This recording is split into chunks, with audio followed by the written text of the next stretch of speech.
Oui, merci Monsieur le Président.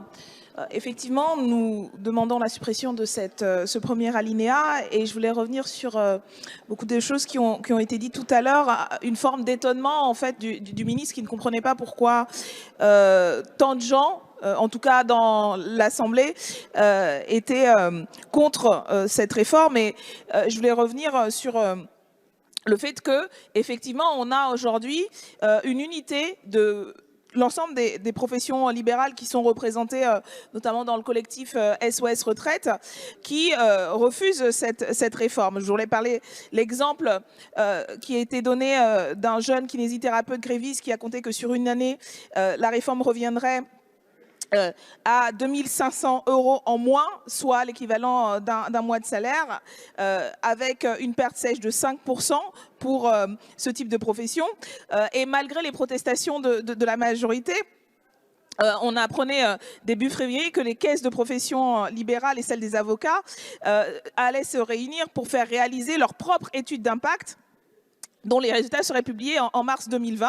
Un communiqué a été diffusé de professionnels libéraux, médecins, vétérinaires, chirurgiens, dentistes et sages-femmes, pharmaciens, experts comptables et commissaires aux comptes, ainsi que notaires et avocats, qui indiquaient poursuivre leurs analyses au projet de loi portant sur la réforme des retraites, en indiquant, je cite, que les données présentées dans l'étude d'impact comme dans les éléments antérieurement soumis aux syndicats professionnels présentent des différences significatives avec leur propre estimation. Et les caisses ont donc décidé de demander des expertises à des actuaires indépendants afin de vérifier de façon objective pour leurs ressortissants que les hypothèses présentées par les instances gouvernementales, les modalités précises de calcul des CATIP, au regard notamment des régimes actuels auxquels cotisent les professionnels libéraux, sont exacts.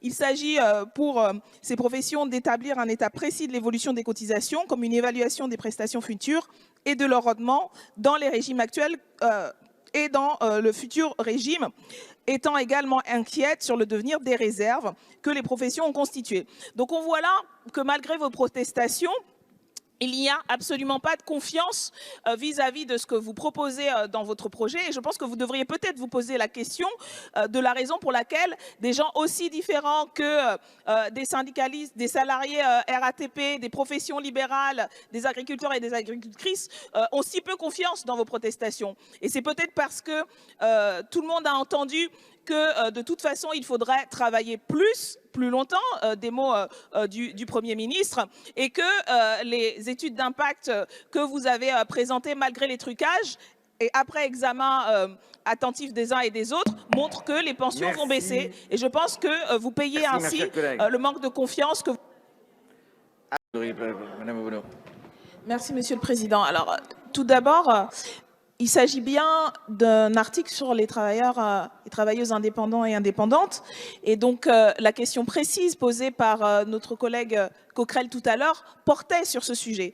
Je voulais tout de même rappeler en termes de responsabilité et d'irresponsabilité, chers collègues de la majorité, que nous sommes en train de discuter d'un texte à trous, que vous comblez partiellement les trous avec des annonces qui sont faites au fur et à mesure des négociations et des discussions que vous avez avec tel ou tel secteur. Et nous sommes censés voter à l'aveugle en attendant que vous ayez fini le travail que vous n'avez pas été capable de faire en plus de 2 ans et demi. Alors excusez-nous, mais en termes de responsabilité, vous vous posez quand même là sur le sujet. Et quand on vous pose, monsieur le rapporteur, je comprends votre embarras, vous n'avez pas pensé à la question sur l'abattement de 30% sur la CSG, mais c'est bien une question précise que se posent les avocats et les avocates. Vous êtes incapables d'y répondre, et après, vous jouez les surpris et les surprises, que personne n'ait confiance dans ce que vous dites. Quand même, je rappelle ce que j'ai évoqué tout à l'heure, le fait que les caisses d'indépendants et d'indépendantes vont faire leur propre expertise, parce que l'étude d'impact de 1000 pages bourrée d'erreurs et de simulations truquées ne correspond pas et ne permet pas à ces secteurs de savoir exactement à quelle sauce ils vont être mangés. Et donc c'est votre irresponsabilité, chers collègues, qui fait qu'on se retrouve dans ce flou. C'est vous qui faites le flou, c'est vous qui créez un blocage, parce que vous voulez chambouler un un ensemble de secteurs qui fonctionnent en ne leur promettant que de travailler plus pour avoir de moins bonnes pensions, parce que c'est ce que vous avez dit et ce qu'a dit Monsieur le Premier ministre sur l'ensemble de cette réforme faussement universelle. Et après, vous vous étonnez que personne n'ait confiance dans ce que vous dites. Vous récoltez ce que vous avez semé et nous continuerons donc à vous donner des précisions, à vous demander des précisions, parce que ce n'est pas simplement nous qui les demandons, mais c'est l'ensemble des salariés qui sont mobilisés. Et quand ils sont en grève, ils ont raison d'être en grève parce que c'est votre responsabilité. Alors, c'est un amendement effectivement de suppression de l'alinéa 4 dans cet article 4 qui porte sur les indépendants. Je rappelle pour que tout le monde comprenne bien. Et nous voulons supprimer cet alinéa 4 qui porte précisément sur les avocats salariés. Et nous revenons à nos questions très précises. Madame la présidente de la commission, il ne s'agit pas d'une intervention générale. Des fois, nous en avons et nous assumons de faire des interpellations générales. Là, c'est une question très précise, puisqu'on parle des avocats.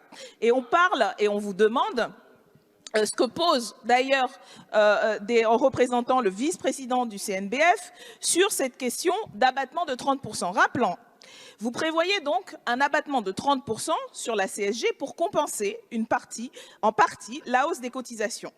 Actuellement, les avocats cotisent sur leur revenu net. Et donc, vous dites que vous allez augmenter l'assiette des cotisations en les calculant sur le super brut. Un super brut qui n'est pas défini. Donc, nous vous demandons quel est le calcul de ce super brut. Je crois que c'est une question très précise et vous n'y avez pas répondu.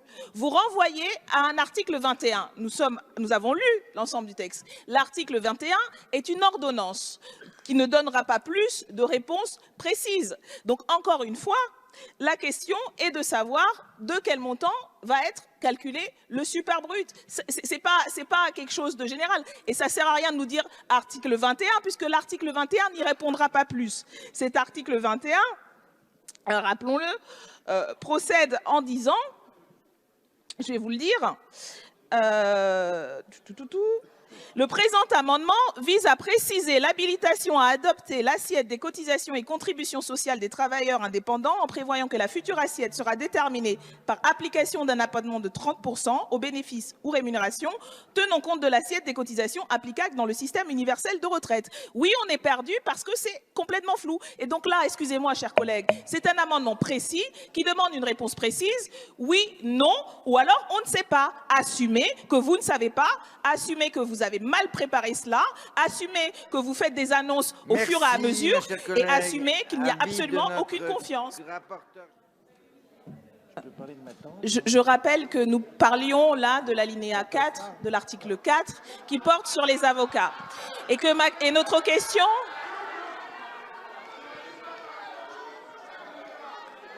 Nous écoutons Madame Obono.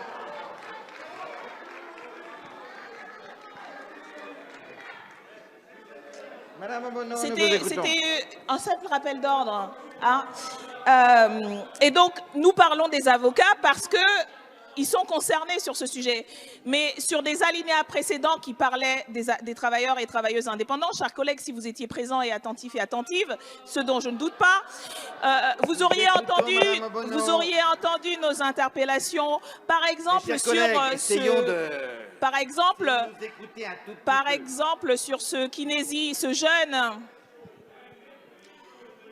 par exemple sur ce jeune kinésithérapeute qui faisait, lui, le calcul des baisses que vont occasionner vos mesures et qui était mobilisé avec d'autres. Donc, on a beaucoup d'exemples qui permettent d'illustrer cela. Et quand nous posons des questions précises et que nous cherchons des réponses précises, c'est parce que, dans les faits, je ne sais plus quel député de la majorité citait le Conseil d'État, dans les faits, votre étude d'impact est truffée d'erreurs, ça a été prouvé et reprouvé, et que vous passez votre temps à rajouter des annonces que les premiers et premières concernés, nous faisons le relais des interrogations qui sont portées par les premiers et premières concernés, ne comprennent elles et eux-mêmes pas. Et donc, vous récoltez le fait que ce projet de loi, qui est pourtant un projet d'ampleur, qui nécessiterait de prendre le temps de répondre précisément et de comprendre, a été bâclé, et donc